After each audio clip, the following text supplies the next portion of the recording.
Hai, Assalamualaikum warahmatullahi wabarakatuh. Bertemu kembali dengan kami, tim dosen tata tulis karya ilmiah. Pada video kali ini, kita masih akan membahas ejaan, khususnya melanjutkan tentang pemakaian tanda baca. Seperti sudah kita bahas di segmen sebelumnya, bahwa terdapat 15 macam tanda baca. Nah, pada video kali ini kita akan membahas beberapa tanda baca yang masih sering kita temukan kesalahan dalam pemakaiannya. Yang pertama yaitu tanda titik koma. Dalam praktik berbahasa sering terjadi kesalahan pemakaian tanda titik koma. Tanda titik koma digunakan untuk perincian yang berupa klausa dan untuk memisahkan bagian-bagian yang sudah menggunakan tanda koma. Nah, perhatikan contoh berikut ini. Nah, pada contoh ini terdapat klausa yang sudah ada tanda koma, yaitu pada kata sabut kelapa dapat dibuat tali, sikat, dan permadani. Karena sudah ada koma dalam klausanya, maka untuk memisahkan satu klausa dengan klausa yang lainnya, kita menggunakan tanda titik koma. Selanjutnya, contoh berikut untuk penggunaan perincian yang turun ke bawah. Misalnya syarat penerimaan pegawai Bank Indonesia adalah, karena dia perincian yang ke bawah, maka dia menggunakan titik koma. Selanjutnya kita akan membahas tanda hubung. Terdapat 7 kaidah pemakaian tanda hubung. Nah, berikut adalah pemakaian tanda hubung yang sering salah dan dilupakan. Yang pertama, tanda hubung digunakan untuk merangkai se dengan kata yang diawali huruf kapital. Perhatikan contohnya.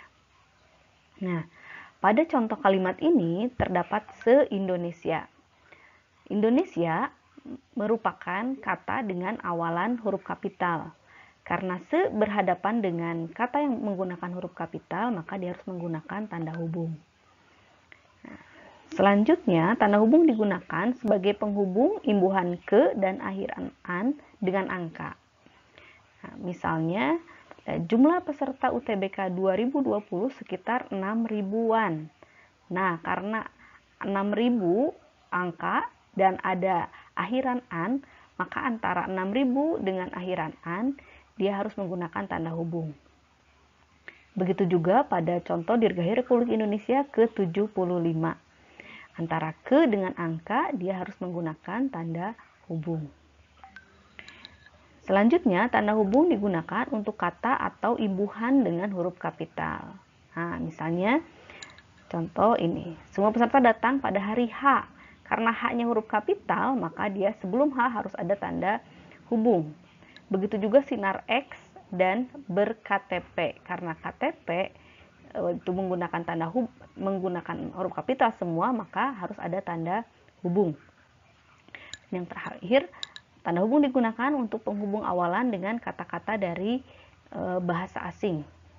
Misalnya fanpage. Nah, fanpage karena dia dari bahasa Inggris, ketika digabung dengan imbuhannya, maka dia harus menggunakan tanda hubung. Nah, begitu juga pada disubmit. Nah, submit karena masih berbahasa Inggris, maka antara imbuhan di awalan di dengan kata submit harus ada tanda hubung. Ya, tanda hubung digunakan pula untuk memperjelas makna kalimat, yaitu biasanya untuk memperjelas makna pada kalimat taksa atau ambigu, yaitu kalimat yang bermakna ganda.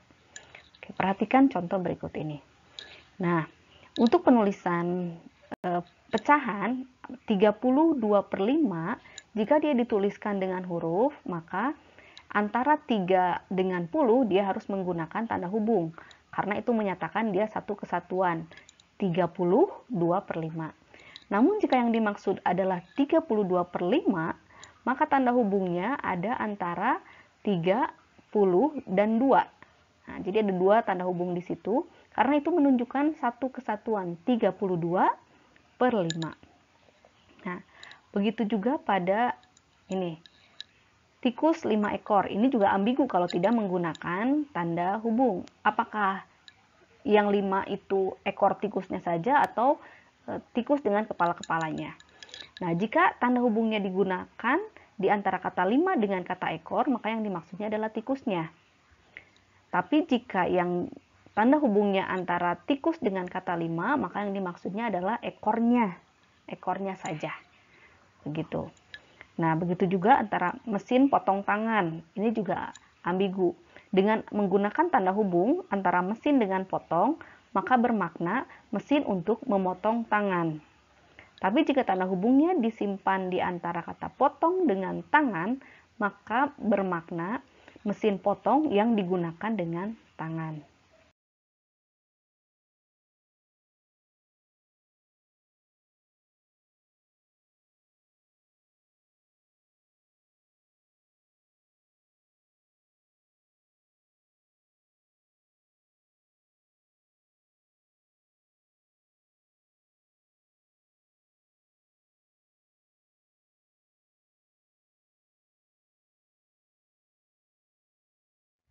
Selanjutnya kita akan membahas tanda pisah dan tanda kurung.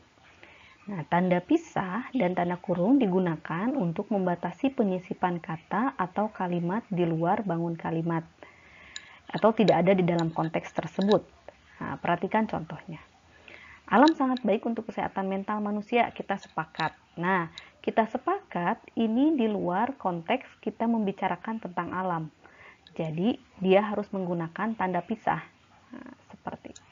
Atau pada contoh berikutnya, gambar itu lihat tabel 8. Nah, lihat tabel 8 itu sebagai keterangan tambahan yang ada di luar konteks ketika kita membicarakan tentang arus balik. Nah, seperti itu. Nah, yang kedua, tanda pisah dan tanda kurung digunakan untuk menegaskan keterangan oposisi atau penjelasan. Perhatikan contohnya. Dengan percobaan ini, hanya dalam 30 hari, nah ini hanya dalam 30 hari dia merupakan keterangan oposisi atau keterangan penjelas. Dan dia menggunakan tanda pisah. Untuk contoh yang kalimat kedua, menurut Karl Russell, salah satu penulis penelitian ini merupakan keterangan tambahan. Selanjutnya kita akan membahas tentang tanda petik. Nah, tanda petik tunggal dan tanda petik ganda sering menimbulkan pertukaran. Padahal kedua tanda baca ini memiliki fungsi yang berbeda. Tanda petik tunggal dia berfungsi untuk mengapit makna, terjemahan, dan penjelasan kata. Sementara itu, tanda petik ganda berfungsi untuk mengapit judul naskah, lagu, film, sinetron, naskah, atau bab buku yang digunakan dalam kalimat. Tanda petik ganda juga digunakan untuk mengapit istilah ilmiah yang kurang dikenal dan kata yang bermakna konotatif. Perhatikan contoh penggunaan tanda petik tunggal dan petik ganda berikut. Pada kalimat pertama, seorang peneliti dilihat dari track record, rekam jejak penelitiannya. Di sini digunakan tanda petik tunggal, karena rekam jejak merupakan terjemahan dari kata track record.